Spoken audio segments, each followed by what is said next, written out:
All right, Gil,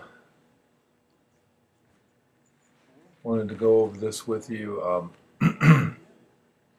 There's a lot of things that you have to do when you first start looking at the mechanics that a kid has.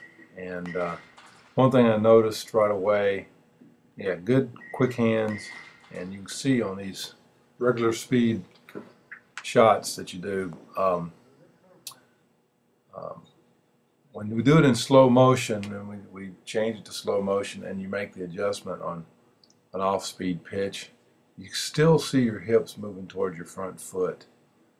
What you got to do is you got to start learning how to keep your hips and your head away from the front foot.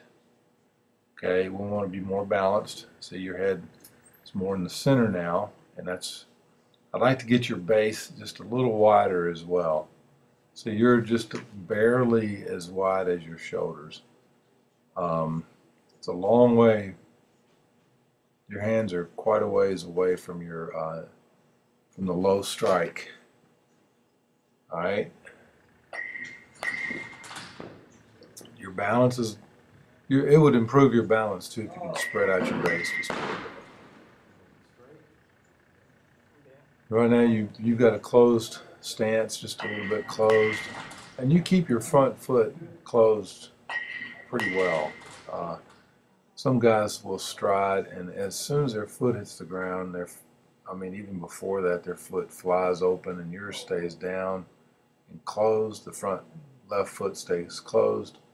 You have good rotation with your back leg, but what I'd like to see happen is that femur go more straight down than diagonally back towards your foot. Kind of drive your hips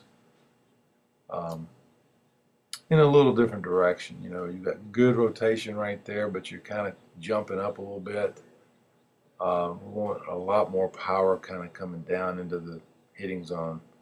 So you're kind of staying away from the hitting. You kind of pull up. You can see your head in slow motion kind of go up, just like a corkscrew going up. As you turn, you kind of stand up straighter. And instead of pouring down in towards the hitting zone where the line of travel, where the ball is coming through the line of travel, its line of travel to the catcher, you kind of pull away from it. And we'll work on that. I know you're going to be out of town next week, but we'll get together. When I started mixing pitches up a little bit, having your hips going forward, it's going to be a little bit more noticeable. You like to chase those high ones. You need to lay off those. See, that low pitch, even though that was a ball, you're really far away from the low pitch. Fastball, you've got good hand speed. If I tell you a fastball's coming, you're pretty much on it. I'd like to see your head looking more down that barrel, so your head's still up when you hit. And you've got to get that chin finishing up on your back shoulder. All right, there's a few things for you to think about and look at, and I'll see you next time.